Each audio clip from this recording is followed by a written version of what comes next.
ನಿಮಗೆ ಸಹ ತೋರಿಸುವ ಅಂತ ಅಂದ್ಕೊಂಡೆ. ವಿಚಿತ್ರ ಉಂಟು ನೋಡಲಿಕ್ಕೆ. ಇದು ನೋಡಿ, ಈ ಥರದ ಅಣಬೆ ನೋಡಿದ್ದೀರಾ ನೀವು?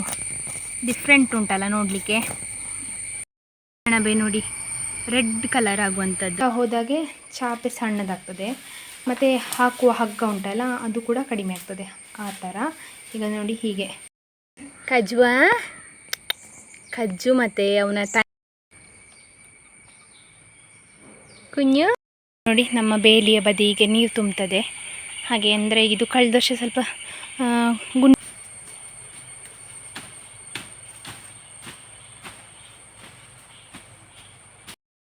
ಬಂದಿದ್ಲಾಯ್ತಾ. ಇವರನ್ನೀಗ ಒಂದು ಸ್ವಲ್ಪ ಮಾತಾಡಿಸಿ ಹೋದ್ಲು. 2ನೇ ಚಾಪೆ ಆಯಿತಾ, ಕಂಪ್ಲೀಟ್ ಆಗಿದೆ. ಇದರಲ್ಲಿ ಈಗ ನನಗೊಂದು ವರ್ಕ್ ಎಂತ ಗೊತ್ತುಂಟ, ಕೆಲವು ಕಟ್ಟ ಎಲ್ಲ ಹಾಕಿ ಚಾಪೆ ರೆಡಿಯಾಗಿದೆ. ಇದು ಅಪ್ಪನ ಚಾಪೆ ಅಲ್ಲ, ಇದೇ ಚಾಪೆ ಉಪಯೋಗ ಮಾಡ್ತಿದ್ದಾರೆ. ಅಂದರೆ 14 ವರ್ಷ ಆಯಿತು ಆ ಚಾಪೆಗೆ. ಈಗ ಮಾಡಿದಾರಲ್ಲ ಈ ಚಾಪೆ, ಇನ್ನೂ ಸಹ ಒಂದು 15 ವರ್ಷ ಬರ್ಬೋದು, ಅಷ್ಟು ಒಳ್ಳೆ ಚಾಪೆ. ಮತ್ತು ಅದು ಸಂಜೆ ಆಯಿತು, ನಾನು ವ್ಲಾಗ್ ಮಾಡಲಿಕ್ಕಾಗಲಿಲ್ಲ ಮಧ್ಯಾಹ್ನ ಮೇಲಿಂದ. ನನಗೆ ಇದು ಚಾಪೆದು ಹಾಯ್ ಎಲ್ರಿಗೂ ಕೂಡ ನಮಸ್ಕಾರ. ಎಲ್ಲರೂ ಹೇಗಿದ್ದೀರಾ? ಎಲ್ಲರೂ ಆರಾಮ ಸೌಖ್ಯ ಅಂತ ಅಂದ್ಕೊಳ್ತಿದ್ದೇನೆ. ನಾನು ನಿಮ್ಮ ಅನುಷಾಕ್ಷ ನಾಯಕ್. ಹಾಗೆ ನನ್ನ ಚಾನಲನ್ನು ನೀವು ಮೊದಲ ಸರಿ ನೋಡ್ತಿದ್ದೀರಾ ಅಂದರೆ ಪ್ಲೀಸ್ ಸಬ್ಸ್ಕ್ರೈಬ್ ಮಾಡಿ, ಎಲ್ಲರೂ ಬೆಲ್ಲೈಕನ್ ಒತ್ತಿ, ಹಾಗೆ ನಿಮ್ಮ ಫ್ಯಾಮಿಲಿ ಫ್ರೆಂಡ್ಸ್ ಒಟ್ಟಿಗೆ ಶೇರ್ ಮಾಡೋದನ್ನು ಕೂಡ ಮರಿಬೇಡಿ. ಇವತ್ತಿನ ವ್ಲಾಗ್ ಸ್ಟಾರ್ಟ್ ಮಾಡುವ. Let's go. ಕಮೆಂಟಲ್ಲಿ ಪಿನ್ ಮಾಡಿರುವಂತಹ ನನ್ನ ವಾಟ್ಸಪ್ ಚಾನಲನ್ನು ಜಾಯ್ನ್ ಆದರೆ ನಾನು ಎಷ್ಟೊತ್ತಿಗೆ ವ್ಲಾಗ್ಸನ್ನು ಯೂಟ್ಯೂಬಲ್ಲಿ ಅಪ್ಲೋಡ್ ಮಾಡ್ತೇನೆ ಅದೇ ಟೈಮಿಗೆ ಆ ಲಿಂಕನ್ನು ವಾಟ್ಸಪ್ ಚಾನಲಲ್ಲಿ ಕೂಡ ಹಾಕಿರ್ತೇನೆ. ನೀವು ಆ ಚಾನಲನ್ನು ಜಾಯ್ನ್ ಆದರೆ ಆ ಲಿಂಕನ್ನು ಕ್ಲಿಕ್ ಮಾಡಿ ನನ್ನ ವ್ಲಾಗ್ಸನ್ನು ನೋಡ್ಕೊಳ್ಬಹುದು. ಒಂದಕ್ಕೆ ಯಾರ್ದೆಲ್ಲ ಬರ್ತಿರುಂಟು, ನಿಮಗೆಲ್ಲರೂ ಕೂಡ ಹ್ಯಾಪಿ ಬರ್ತ್ಡೇ, ಹುಟ್ಟುಹಬ್ಬದ ಹಾರ್ದಿಕ ಶುಭಾಶಯಗಳು. ಯಾವಾಗಲೂ ಖುಷಿಯಾಗಿ ನಗ್ತಾ ಇರಿ. ಶುಭವತಿ ಕಮೆಂಟ್ ಮಾಡಿದ್ದಾರೆ ಅವರ ಬರ್ತ್ಡೇ ಅಂತ. ಶುಭವತಿ ಅವರಿಗೆ ಹ್ಯಾಪಿ ಬರ್ತ್ಡೇ, ಹುಟ್ಟುಹಬ್ಬದ ಹಾರ್ದಿಕ ಶುಭಾಶಯಗಳು. ಯಾವಾಗಲೂ ಖುಷಿಯಾಗಿ ನಗ್ತಾ ಇರಿ. ವನಿತಾ ಅವರು ಕಮೆಂಟ್ ಮಾಡಿದ್ದಾರೆ ಅವರ ಚಿಕ್ಕಮ್ಮ ಭವಾನಿ ಅವರ ಬರ್ತ್ಡೇ ಅಂತ. ಭವಾನಿ ಅವರಿಗೆ ಹ್ಯಾಪಿ ಬರ್ತ್ಡೇ, ಹುಟ್ಟುಹಬ್ಬದ ಹಾರ್ದಿಕ ಶುಭಾಶಯಗಳು. ಹಾಗೆ ಭವಾನಿ ಮತ್ತು ಅವರ ಹಸ್ಬೆಂಡ್ ಚಂದ್ರಶೇಖರ್ ಅವರದ್ದು ವೆಡ್ಡಿಂಗ್ ಆ್ಯನಿವರ್ಸರಿ ಕೂಡ ಅಂತ, ಜುಲೈ 1ಕ್ಕೆ. ಅವರಿಗೆ ವೆಡ್ಡಿಂಗ್ ಆ್ಯನಿವರ್ಸರಿಯ ಶುಭಾಶಯಗಳು. ಯಾವಾಗಲೂ ಜೊತೆಗೆ ಖುಷಿಯಾಗಿ 100 ಕಾಲ ಸುಖವಾಗಿ ಬಾಳಿ. ತನುಜಾ ಅವರು ಕಮೆಂಟ್ ಮಾಡಿದ್ದಾರೆ ಅವರ ಮಗ ತೇಜಸ್ ಅವರ ಬರ್ತ್ಡೇ ಅಂತ. ತೇಜಸ್ ಅವರಿಗೆ ಹ್ಯಾಪಿ ಬರ್ತ್ಡೇ, ಹುಟ್ಟುಹಬ್ಬದ ಹಾರ್ದಿಕ ಶುಭಾಶಯಗಳು. ಯಾವಾಗಲೂ ಖುಷಿಯಾಗಿ ನಗ್ತಾ ಇರಿ. ಹಾಗೆ ತನುಜಾ ಅವರವರ ಮಗ KPS ಬೆಳ್ಳಾರಿಯಲ್ಲಿ ಓದ್ತಿದ್ದಾರೆ ಅಂತ ಕೂಡ ಹೇಳಿದ್ದಾರೆ. ಆಲ್ ದ ಬೆಸ್ಟ್ ನಿಮಗೆ ತೇಜಸ್ ಅವರೇ, ಚೆನ್ನಾಗಿ ಓದಿ. ಇದು ತಿಂಡಿ ಎಲ್ಲ ಆಯಿತು. ಇವರು ಆಫೀಸಿಗೆ ಹೋಗಿದ್ದಾರೆ. ಅಪ್ಪ ಅವರದ್ದು ಚಾಪೆದು ಕೆಲಸ ಮಾಡ್ತಿದ್ದಾರೆ. ನಾನು ದನಗಳಿಗೆ ಕುಡಿಲಿಕ್ಕೆಲ್ಲ ಕೊಟ್ಟಾಯಿತು. ಇವತ್ತು ಸಹ ಅವರನ್ನು ಹೊರಗೆ ಕರ್ಕೊಂಡು ಹೋಗುವಂತ ಇದ್ದೇನೆ. ಯಾಕಂದರೆ ಅವರು ಜಾಸ್ತಿ ಸೆಗಣಿ ಮಾಡ್ಕೊಳ್ತಾರೆ ಆಯಿತಾ. ಈಗ ಮಳೆ ಎಲ್ಲ ತುಂಬ ಕಲಸ್ಕೊಳ್ತಾರೆ. ಹಾಗೆ ಮಧ್ಯಾಹ್ನ ತನಕ ಹೊರಗಡೆ ಇದ್ದರೆ ಮಧ್ಯಾಹ್ನ ಮೇಲಿಂದ ಬಂದು ಕೂತ್ಕೊಂಡ್ರೆ ಅಷ್ಟು ಸಗಣಿ ಆಗೋದಿಲ್ಲ ಅಂತ ಹೇಳಿ ಅದೇ ಒಂದು ರೀಸನಿಗೆ ಹೊರಗೆ ಬಿಡುವಂತ ಅಂದ್ಕೊಂಡಿದ್ದೇನೆ. ಮತ್ತು ಇವತ್ತು ರಾತ್ರಿಯೆಲ್ಲ ಮಳೆ ಇತ್ತು, ನಿನ್ನೆ ಬೆಳಗ್ಗಿಂದ ಮಳೆ ಇಲ್ಲ. ಹಾಗೆ ಅವರನ್ನು ಹೊರಗೆ ಬಿಟ್ಟಾಗೆ ಒಂದು ಸ್ವಲ್ಪ ಹುಲ್ಲು ಮಾಡಿ ತಂದರೆ ಮತ್ತು ಜಾಸ್ತಿ ಕೆಲಸ ಇರೋದಿಲ್ಲ ನನಗೆ. ನಿನ್ನೆ ಕೂಡ ಅಷ್ಟೇ, ನಾನು ಒಂದೇ ಕಟ್ಟ ಹುಲ್ಲು ಮಾಡಿದ್ದು ಮತ್ತು ದನಗಳನ್ನು ಬದಲಿಸಿದ್ದು ಮಾತ್ರ ಕೆಲಸ ಇದ್ದದ್ದು ನನಗೆ. ಹಾಗಾಗಿ ಸೊಂಟ ನೋವು ಸ್ವಲ್ಪ ಕಡಿಮೆ ಆಗಿದೆ. ಪೂರ್ತಿ ಅಂತ ಹೇಳಲಿಕ್ಕಾಗೋದಿಲ್ಲ, ಸ್ವಲ್ಪ ನೋವು ಉಂಟು ನನಗೆ. ಹಾಗೆ ಡೈಲಿ ಇವರು ಮಸಾಜ್ ಮಾಡ್ತಾರೆ. ಮತ್ತು ನೀವು ಹೇಳಿದ ಇದು ಉಂಟಲ್ಲ ಜೀರಿಗೆದು ಕಷಾಯ, ಅದನ್ನು ಸಹ ಮಾಡಿ ಕುಡಿದಿದ್ದೇನೆ. ನಿನ್ನೆಯಿಂದ ಶುರು ಮಾಡಿದ್ದೇನೆ, ತುಪ್ಪ ಹಾಕಿ ಕುಡಿತಿದ್ದೇನೆ 1 ಸ್ಪೂನು. ಹಾಗೆ ಅದರಿಂದ ಸಹ ಕಡಿಮೆ ಆಗಿದೆ ಅಂತ ಹೇಳ್ಬೋದು ನನಗೆ. ನಿಮ್ಮೆಲ್ಲರ ಸಜೆಷನ್ಗೆ ಥ್ಯಾಂಕ್ ಯು ಸೋ ಮಚ್. ಮತ್ತು ಸುಮಾರು ಜನರು ನಿಮ್ಮ ಐಡಿಯಾಗಳನ್ನು ನಿಮ್ಮ ಸಜೆಷನ್ಗಳನ್ನು ಕೊಟ್ಟಿದ್ದೀರಾ. ತುಂಬ ಖುಷಿ ಅನ್ನಿಸ್ತದೆ ನನಗೆ. ಯಾಕಂದರೆ ಮುಂಚೆಲ್ಲ ಎಂತಾದರೂ ಒಂದು ನೋವಾದರೆ ಅಥವಾ ಏನಾದರೂ ಆದರೆ ನಾನು ನನ್ನಷ್ಟಕ್ಕೆ ಅನುಭವಿಸ್ತಾ ಇರ್ತಿದ್ದೆ. ಅಂದರೆ ಅದಕ್ಕೆ ರೆಸ್ಪಾನ್ಸ್ ಮಾಡೋರು ಅಂತ ಯಾರು ಇರಲಿಲ್ಲ. ಈಗ ನೀವು ನಂಗೆ ಅದಕ್ಕೆ ಸುಮಾರಷ್ಟು ಸಜೆಷನ್ಗಳನ್ನು ಕೊಡ್ತೀರಾ. ಅದನ್ನೇ ಯಾವ ಥರ ಕಡಿಮೆ ಮಾಡ್ಕೊಳ್ಬೋದು ಅಂತ ಕೂಡ ನೀವು ನನಗೆ ಹೇಳ್ತೀರಾ ಅಂತ ಹೇಳುವಾಗ ತುಂಬ ಖುಷಿ ಅನ್ನಿಸ್ತದೆ. ಹಾಗೆ ನಾನು ಬ್ಲೆಸ್ಡ್ ಅಂತ ಅಂದ್ಕೊಳ್ತೇನೆ. ಯಾಕಂದರೆ ಎಲ್ಲರಿಗೂ ಪ್ರೀತಿ ಸಿಗೋದಿಲ್ಲ, ನಿಮ್ಮಿಂದ ಆ ಪ್ರೀತಿ ನನಗೆ ಸಿಗ್ತದಲ್ಲ, ಅಷ್ಟು ಸಾಕು. ಹಾಗೆ ಸುಮಾರಷ್ಟು ಅಮ್ಮಂದರು ನನ್ನ ನೋಡ್ತಾರೆ. ಹಾಗಾಗಿ ನನಗೇನೋ ಒಂಥರ ಖುಷಿ. ಯಂಗ್ಸ್ಟರ್ಸ್ಗಳು ನೋಡ್ತಾರೆ ಇಲ್ಲ, ಅದು ನನಗೆ ಬೇಡ. ನನ್ನಿಂದ ಸುಮಾರಷ್ಟು ತಾಯಂದಿರಿಗೆ ಖುಷಿ ಸಿಗ್ತದೆ. ಹಾಗಾಗಿ ಏನೋ ಒಂಥರ ಅದರಲ್ಲಿ ನನಗೆ ಖುಷಿ ಅನ್ನಿಸ್ತದೆ. ನಿಮ್ಮ ಖುಷಿಯಲ್ಲಿ ನನ್ನ ಖುಷಿ. ಹಾಗೆ ಕಡಿಮೆ ಆಗ್ತಾ ಬಂದಿದೆ ನನಗೆ. ಒಂದು 30% ನೋವು ಉಂಟು ಅಂತ ಹೇಳ್ಬೋದು. ಜಾಸ್ತಿ ಕೆಲಸ ಎಂತ ಸಹ ಮಾಡಲಿಲ್ಲ. ನೀವು ಹೇಳ್ತೀರಿ ರೆಸ್ಟ್ ಮಾಡಿ ಅಂತ. ನಿನ್ನೆ ಒಂದೇ ಕಟ್ಟ ಹುಲ್ಲು ಮಾಡಿದ್ದು, ಮತ್ತು ಇಲ್ಲೇ ಆಚೀಚೆ ಓಡಾಡಿದ್ದು. ಜಾಸ್ತಿ ರೆಸ್ಟ್ ಮಾಡಿದ್ದೇನೆ. ಇವತ್ತು ಕೂಡ ಅಷ್ಟೇ, ಒಂದೇ ಕಟ್ಟ ಹುಲ್ಲು ತರೋದು. ಅದಕ್ಕೋಸ್ಕರ ದನಗಳನ್ನು ಹೊರಗೆ ಬಿಡ್ತಿರೋದು. ಇವರನ್ನು ಕರ್ಕೊಂಡು ಬಂದೆ ಮೇಯ್ಲಿಕ್ಕೆ ಹೊರಗೆ. ಸ್ವಲ್ಪ ಸೆಗಣಿ ಉಂಟು, ಅಡ್ಜಸ್ಟ್ ಮಾಡಿ ಆಯಿತಾ. ಎಂತ ಮಾಡಲಿಕ್ಕೆ ಆಗೋದಿಲ್ಲ, ದಿವಸ ಸ್ನಾನ ಮಾಡಿಸ್ಲಿಕ್ಕೆ ನನಗೆ ಆಗೋದಿಲ್ಲ. ಹಾಗೆ ಸೆಗಣಿ ಆಗ್ತದೆ, ಇನ್ನೂ ಕೂಡ ಕಲಿಸ್ತಾರೆ ಅಂತೇಳಿ ಹೊರಗೆ ಕರ್ಕೊಂಡು ಬಂದದ್ದು. ಮತ್ತು ನನಗೆ ಒಂದು ಸ್ವಲ್ಪ ರೆಸ್ಟ್ ಆಗ್ತದೆ. ಇವರು ಹೊರಗೆ ಮೇಯ್ದರೆ 2 ಕಟ್ಟ ಹುಲ್ಲು ತರೋದು ಬಾಕಿ ಆಗ್ತದೆ. ಅಂದರೆ ಒಂದು ಕಟ್ಟದಲ್ಲಿ ಅಡ್ಜಸ್ಟ್ ಮಾಡಲಿಕ್ಕಾಗ್ತದೆ ಅಂತ. ಈಗ ಮಳೆಗಾಲ ಅಲ್ಲ, ನಮಗೆ ಮೊನ್ನೆಯಿಂದ ಸ್ವಲ್ಪ ಕಂಟಿನ್ಯೂಸ್ ಮಳೆ ಬರ್ತುಂಟು. ಈಗ ಮಳೆ ಬಿಟ್ಟಿದೆ. ಆದರೆ ಇನ್ನೊಂದು 11 ಗಂಟೆ ಮೇಲೆ ಮಳೆ ಬರಲಿಕ್ಕೆ ಶುರುವಾದರೆ ನಿಲ್ಲೋದಿಲ್ಲ.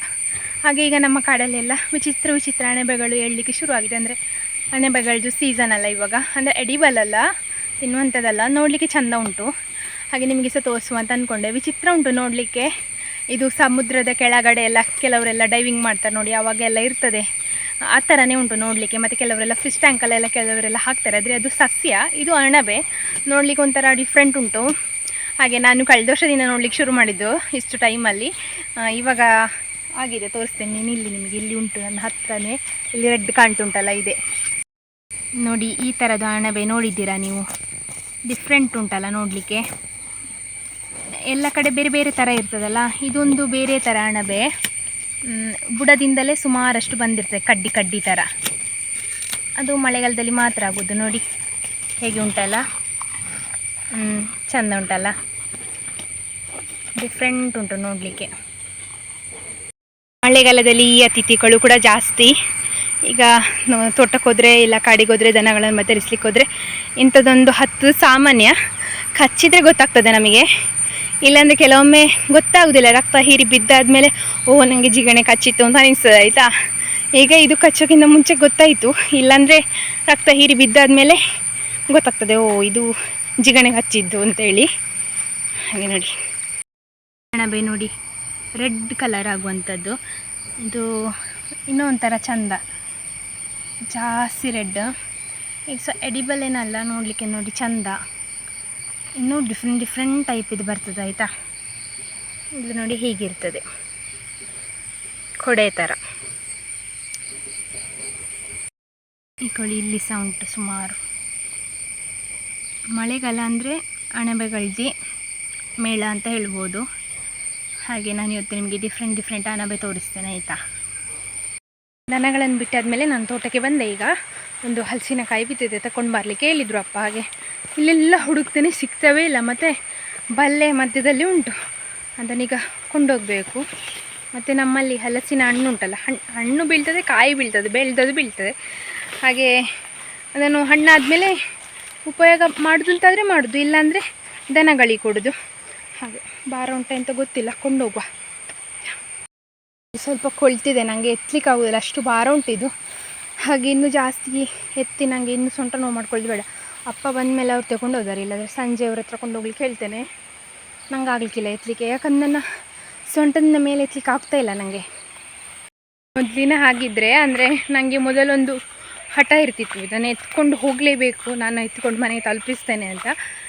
ಮುಂಚಿನ ಹಠ ಈಗ ಇಲ್ಲಿ ತಲುಪಿಸಿದೆ ಅಂತ ಅನಿಸ್ತದೆ ನನಗೆ. ಯಾಕಂದರೆ ನನಗೆ ಆಗದಂಥದ್ದನ್ನು ಸಹ ನಾನು ಹೊತ್ಕೊಂಡೆಲ್ಲ ಹೋಗ್ತಾ ಇದ್ದೆ. ಈಗ ಇನ್ನು ನಾನು ರಿಸ್ಕ್ ತಿಕ್ಕೊಳ್ಳೋದಿಲ್ಲ, ಯಾಕಂದರೆ ಸ್ವಲ್ಪ ಕಡಿಮೆ ಅದು ಇನ್ನು ಮತ್ತೆ ಜಾಸ್ತಿ ಆಗಬಾರ್ದಲ್ಲ, ಅದಕ್ಕೋಸ್ಕರ ಅಲ್ಲೇ ಇಟ್ಟು ಬಂದೆ. ನಾನು ಉಂಟಲ್ಲ ಅದನ್ನು ಬಲ್ಲೆಯಿಂದ ಎತ್ತಿ ಇಡುವಷ್ಟರಲ್ಲಿ ನನಗೆ ಸಾಕಾಯಿತು, ಅಷ್ಟು ಭಾರ ಉಂಟದು. ಹಾಗೆ ಆಗಲಿಕ್ಕಿಲ್ಲ ತರಲಿಕ್ಕೆ ನನಗೆ ಅಂತೇಳಿ ಅಲ್ಲೇ ಇಟ್ಟು ಬಂದೆ. ಇನ್ನು ಹುಲ್ಲಿಗೆ ಬರಬೇಕು. ಹಾಗೆ ಅಪ್ಪ ಚಾಪೆದು ಹುಲ್ಲುಂಟಲ್ಲ, ಅದರ ಸೈಜಿಗೆ ಅನುಗುಣವಾಗಿ ಈಗ ರೆಡಿ ಮಾಡ್ತಾಯಿದ್ದಾರೆ. ಮೊನ್ನೆ ಮಾಡಿದ್ದುಂಟು, ಈಗ ಮತ್ತೆ ಮಾಡ್ತಾಯಿದ್ದಾರೆ. ಅಂದರೆ ಮೊದಲ ಚಾಪೆ ಮಾಡಿದ್ರಲ್ಲ, ಅದಕ್ಕಿಂತ ಈಗ ಒಂದು ಹಗ್ಗ ಕಡಿಮೆ. ಅಂದರೆ ಅದೇ ಸೈಜ್ದು ಹುಲ್ಲು ಸಿಗೋದಿಲ್ಲ, ಅದಕ್ಕಿಂತ ಕಡಿಮೆದು. ಅಂದರೆ ಹುಲ್ಲು ಚಿಕ್ಕದಾಗ್ತಾ ಹೋದಾಗೆ ಚಾಪೆ ಸಣ್ಣದಾಗ್ತದೆ, ಮತ್ತು ಹಾಕುವ ಹಗ್ಗ ಉಂಟಲ್ಲ ಅದು ಕೂಡ ಕಡಿಮೆ ಆಗ್ತದೆ, ಆ ಥರ. ಈಗ ನೋಡಿ ಹೀಗೆ ಅವರಿಗೀಗ ಯಾವ ಸೈಜದು ಬೇಕು ಅದನ್ನೀಗ ರೆಡಿ ಮಾಡ್ಕೊಳ್ತಿದ್ದಾರೆ.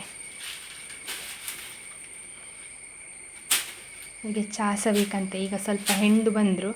ಇನ್ನು ಮೊನ್ನೆದ ಚಾಪೆ ನೋಡಿ, ಇದು ಮೊನ್ನೆ ಚಾಪೆ. ಇದು ಇಷ್ಟು ಉದ್ದ ಉಂಟು, ಅಂದರೆ ಇದು ಎಲ್ಲಕ್ಕಿಂತ ಉದ್ದದ ಚಾಪೆ. ಅಂದರೆ ಅಗಲ ಬರ್ತದೆ, ಹುಲ್ಲು ಅಗಲ ಇರುವಂಥದ್ದು. ಇದರಲ್ಲಿ 13 ಬಳ್ಳಿ ಉಂಟು ಈ ಚಾಪೆಯಲ್ಲಿ. ಇನ್ನು ನೆಕ್ಸ್ಟ್ ಇದರಲ್ಲಿ ಈಗ ಹೆಣಿತಿದ್ದಾರಲ್ಲ, ಅದರಲ್ಲಿ 12 ಬಳ್ಳಿ ಇರೋದು. ಅದರ ನೆಕ್ಸ್ಟ್ ಇದು ಚಿಕ್ಕ ಚಾಪೆ, ಇದಕ್ಕೆ 2-3 ಬಳ್ಳಿಯ ಅಂತ ಗೊತ್ತಿಲ್ಲ ನನಗೆ ಹೇಗೆ ಮಾಡ್ತಾರೆ ಅಪ್ಪ ಅಂತ. ಇದೆಲ್ಲ ಹುಲ್ಲೆ. ನನಗೆ ಒಂದು ಕಮೆಂಟಲ್ಲಿ ಇತ್ತು, ಇದು ಚಾಪೆ ಎಷ್ಟು ವರ್ಷ ಬರ್ತದೆ ಅಂತ. ನನ್ನಪ್ಪ ಈಗ ಮಲಗ್ತಾ ಇದ್ದಾರಲ್ಲ, ಅಂದರೆ ಎಟ್ ಪ್ರೆಸೆಂಟ್ ಈಗ ಮಲಗ್ತಾ ಇದ್ದಾರೆ. ಅದು ಚಾಪೆ ನಾನು 7ನೇ ಕ್ಲಾಸಲ್ಲಿರುವಾಗ ಅವರು ಮಾಡಿದ್ದು, ಆಯಿತಾ. ಈಗಲೂ ಕೂಡ ಆ ಚಾಪೆನ ಉಪಯೋಗ ಮಾಡ್ತಾರೆ. ಆದರೆ ಅದರ ಕೆಳಗಡೆ ಮುಂಚೆ ನಮ್ಮದು ಹಳೆ ಮನೆ ಇತ್ತು, ಮಣ್ಣಿದ್ದು. ಅದರ ಕೆಳಗಡೆ ನೀರಿನ ಪಸೆ ಬರ್ತಿತ್ತು. ಕೆಲವರಿಗೆಲ್ಲ ಬರ್ಬೋದು, ಈಗ ಕಾವಿದು ಮನೆ ಇರುವವರಿಗೆಲ್ಲ ಬರ್ಬೋದು. ಆದರೆ ಆಗ ಅದರ ಕೆಳಗೆ ಅಂದರೆ ನೀರಿನ ಪಸೆ ಬಂದೆಲ್ಲ ಸ್ವಲ್ಪ ಸ್ವಲ್ಪ ಹೋಗಿದೆ ಚಾಪೆ. ಈಗಲೂ ಕೂಡ ಅದೇ ಚಾಪೆ ಉಪಯೋಗ ಮಾಡ್ತಿದ್ದಾರೆ. ಅಂದರೆ 14 ವರ್ಷ ಆಯಿತು ಆ ಚಾಪೆಗೆ. ಈಗ ಮಾಡಿದಾರಲ್ಲ ಈ ಚಾಪೆ, ಇನ್ನೂ ಸಹ ಒಂದು 15 ವರ್ಷ ಬರ್ಬೋದು, ಅಷ್ಟು ಒಳ್ಳೆ ಚಾಪೆ. ಮತ್ತು ಅದಕ್ಕಿಂತ ಸಹ ಗಟ್ಟಿಯಾಗಿ ಮಾಡಿದ್ದಾರೆ, ಅದಕ್ಕಿಂತ ಸಹ ಸ್ವಲ್ಪ ದಪ್ಪದಲ್ಲಿ ಮಾಡಿದ್ದಾರೆ. ಹಾಗಾಗಿ ಅದಕ್ಕಿಂತ ಜಾಸ್ತಿ ಬಾಳಿಕೆ ಬರ್ಬೋದು. ಮತ್ತು ಈ ಚಾಪೆಯಲ್ಲಿ ಮಲಗೋದ್ರಿಂದ ಸ್ವಲ್ಪ ಬಿಸಿ ಜಾಸ್ತಿ ಸಿಗ್ತದೆ ಮತ್ತು ಆರೋಗ್ಯ ಕೂಡ ಒಳ್ಳೆಯದದು. ಮುಂಚಿನವ್ರದ್ದೆಲ್ಲ ಹಾಗೆ ನೋಡಿ, ಹಾಗೆ ಅಂದರೆ ಅಷ್ಟು ವರ್ಷ ಬರ್ತದೆ, ಬಾಳಿಕೆ ಬರ್ತದೆ. ಈಗ ನಮಗೆಲ್ಲ ಪ್ಲಾಸ್ಟಿಕ್ ಚಾಪೆ ಎಲ್ಲ ಅಂಗಡಿಯಲ್ಲಿ ಸಿಗೋದ್ರಿಂದ ಸುಲಭ ಆಗ್ತದೆ. ಹಾಗಾಗಿ ನಾವು ಅದನ್ನೇ ಉಪಯೋಗಕ್ಕೆ ತಗೊಳ್ತೇವೆ. 150 ರೂಪಾಯಿ 200 ಅಷ್ಟಾಗಿ ಸಿಗ್ಬೋದು ಅಂತ ಅಂದ್ಕೊಳ್ತೇನೆ. ನನಗೆ ಗೊತ್ತಿಲ್ಲ ಎಷ್ಟು ರೂಪಾಯಿ ಸಿಗ್ತದೆ ಅಂತ.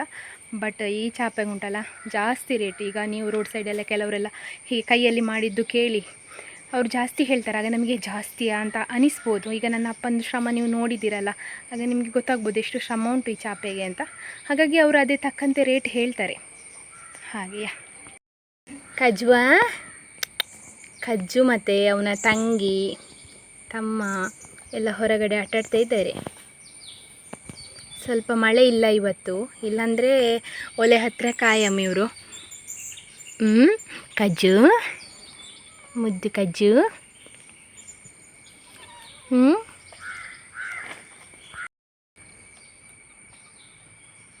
ಕುഞ്ഞು ಅಮ್ಮ ಬೈಯುವುದು ನೋಡಿ. ಈಗ ಇನ್ನು ಹೀಗೆ ಆಯಿತಾ, ಪಡಿ ಬಾ, ಇಲ್ಲಿ ಬಾ, ಅವಳ ಹತ್ರ ಹೋಗಬೇಡ.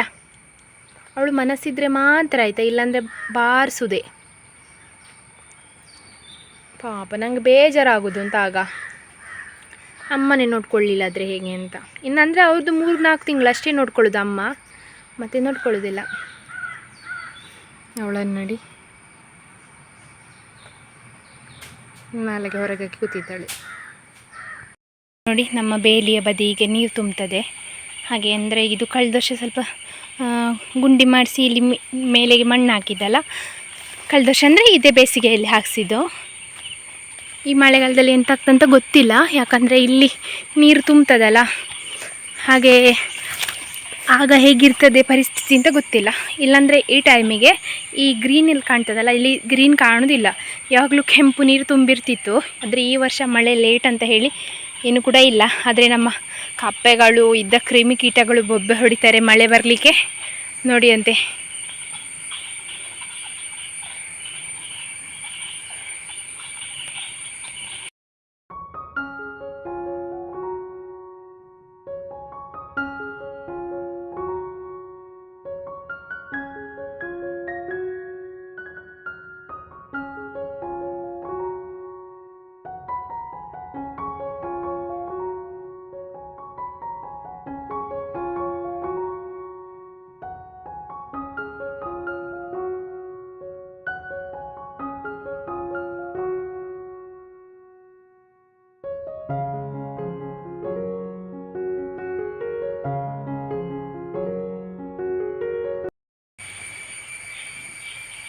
ಆಯಿತು, ಒಂದು ಕಟ್ಟ ಹುಲ್ಲಾಯಿತು, ತಗೊಂಡೋಗೋದು ಇವತ್ತಿಗೆ ಆಯಿತು ಹುಲ್ಲು. ಬಂದಿದ್ಲಾಯ್ತಾ, ಇವರನ್ನೀಗ ಒಂದು ಸ್ವಲ್ಪ ಮಾತಾಡಿಸಿ ಹೋದ್ಲು. ಆಗದಾಗೆ ಜೋರು ಮಾಡಲಿಲ್ಲ, ಆದರೆ ಎಂಥ ನೆಕ್ಕಿದ್ದಾಳೆ ಅಂತ ಹೇಳಿದರೆ ಅವಳು ಪೂರ್ತಿ ಒದ್ದಾಗಿದ್ದಾಳೆ ನೋಡಿ. ಕುഞ്ഞಮ್ಮ ಇದು ಅಮ್ಮ ನೆಕ್ಕಿದ್ದು. ಈಗ ಹೋದ್ಲು ಅಲ್ಲ, ಅಮ್ಮ ಹೋದ್ಲಲ್ಲ. 2ನೇ ಚಾಪ ಆಯಿತಾ ಕಂಪ್ಲೀಟ್ ಆಗಿದೆ. ಇದರಲ್ಲಿ ಈಗ ನನಗೊಂದು ವರ್ಕ್ ಎಂತ ಗೊತ್ತುಂಟಾ, ಕೆಲವು ಹುಲ್ಲು ಹೀಗೆ ಹೊರಗೆ ಬಂದಿರುತ್ತೆ. ಅಂದರೆ ಈ ನೇಯುವ ಕಡೆಯಿಂದ ಹೊರಗೆ ಬಂದಿರುತ್ತೆ. ಅಂದರೆ ಅಪ್ಪನಿಗೆ ಗೊತ್ತಾಗದೆ, ಅವ್ರಿಗೆ ಕಣ್ಣು ಕಾಣೋದಿಲ್ಲಲ್ಲ, ಅದಕ್ಕೆ ಕಟ್ ಹಾಕೋದಾಯ್ತಾ. ಒಂದು ಚಾಪೆಯಕ್ಕೆ ಹಾಕಿ ಅದನ್ನು ನಾನು ಒಣಗಲಿಕ್ಕೆ ಹಾಕಿದ್ದೇನೆ. ಅಂದರೆ ಬೆಂಕಿ ಕೆಳಗೆ ಹಾಕಿ ನಾವು ಮೇಲೆಗಡೆ ಒಂದು ದೆಂಗ ಅಂತ ಇರ್ತದೆ ಆಯಿತಾ, ಮನೆಯೊಳಗೆ, ಅದರೊಳಗೆ ಹಾಕಿದ್ದೇನೆ. ಅಂದರೆ ಮನೆಯೊಳಗಿರುವ ಕಿಚನ್ನ ಮೇಲೆ ಇರುವಂತಹ ಒಂದು ಕಪಾಟು ಅಂತ ಹೇಳ್ಬೋದು, ಅದರಲ್ಲಿ ಇಟ್ಟಿದ್ದೇನೆ ಒಣಗಲಿಕ್ಕೆ ಅಂತ. ಹಾಗೆ ಈ ಥರ ಬಂದಿರುವಂಥದ್ದು ಅದು ಮತ್ತೆ ಬಿಚ್ಕೊಳ್ತದೆ. ಅದಕ್ಕೋಸ್ಕರ ಇಲ್ಲಿಗೆ ಒಂದು ನಾವು ಟೈ ಮಾಡಬೇಕು. ಹಾಗೆ ಈ ಥರದೊಂದು ತಂಗಿಸ ಅಂತ ಹೇಳೋದು, ಇದಕ್ಕೆ ನೀವೆಂತ ಹೇಳ್ತೀರಿ ನಂಗೆ ಗೊತ್ತಿಲ್ಲ, ನಮ್ಮ ಲೋಕಲ್ ಲ್ಯಾಂಗ್ವೇಜಲ್ಲಿ ಹೇಳ್ತಿದ್ದೇನೆ ಆಯಿತಾ. ಅದರಲ್ಲಿ ಕಟ್ಟಬೇಕು. ಇಕೊಳ್ಳಿ, ಈ ಥರ ಹೊರಗೆ ಬಂದಿರ್ತದಲ್ಲ ಇದನ್ನು, ಅದು ಅವರಿಗೆ ಗೊತ್ತಿಲ್ಲದೆ ಅದು ಬಾಕಿ ಆಗೋದು. ಹಾಗೆ ನೇಯ್ಗೆಯಿಂದ ಅಂದರೆ ಬಿಟ್ಟಿರುವಂಥದ್ದು ಇದು ನೋಡಿ. ಸೊ ಇದಕ್ಕೆ ನಾವೀಗ ಕಟ್ಟ ಹಾಕ್ತಾ ಹೋಗ್ಬೇಕು. ಈಗ ನೋಡಿ, ಇಲ್ಲಿ ಒಂದು ಹಾಕಿದ್ದೇನೆ, ಇದರ ಪಕ್ಕ ಇಲ್ಲಿ ಒಂದು ಹಾಕಿದ್ದೇನೆ, ಇನ್ನು ಇಲ್ಲಿ ಹಾಕಬೇಕು. ಹಾಗೆ ಇದು ಕಟ್ಟ ಎಲ್ಲ ಹಾಕಿ ಚಾಪೆ ರೆಡಿಯಾಗಿದೆ. ಇದು ಅಪ್ಪನ ಚಾಪೆ ಅಲ್ಲ, ಎರಡನೇ ಚಾಪೆ ಇದು. ಇವರಿಗೆ ಅಂತ ಅಪ್ಪ ರೆಡಿ ಮಾಡಿಟ್ಟಿರುವ ಚಾಪೆ ನೋಡಿ ಹೀಗೆ ಉಂಟು.